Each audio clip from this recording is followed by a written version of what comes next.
कधी कधी आयुष्य आपल्याला अशा वळणावरती आणून सोडतं ना, की आपल्याला वाटतं सगळं संपलंय. एक छोटा मुलगा होता. स्टेशनवर बसला होता आणि येणाऱ्या जाणाऱ्या लोकांकडे बघत होता. प्रत्येकजण आपापल्या माणसानं भेटत होतं, आपापल्या घरी जात होतं.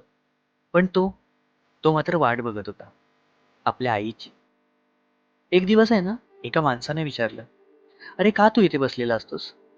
तर त्याने हसत उत्तर दिलं, मी ना माझ्या आईची वाट बघतोय.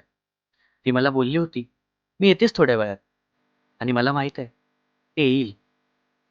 पण सत्य असं आहे ना, ती कधीच परत येणार नव्हती. पण त्या छोट्या मुलाच्या डोळ्यामध्ये आहे ना, एक आशा होती. कारण की त्याच्यासाठी वाट बघणं हे प्रेम होतं.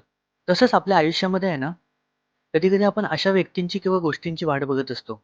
त्या आपल्या लाईफमध्ये कधीच परत येणार नाहीत. कारण की आहे ना, वाट बघणं हे आपल्यासाठी एक प्रेम असतं आणि तेच आपल्याला जिवंत ठेवतं.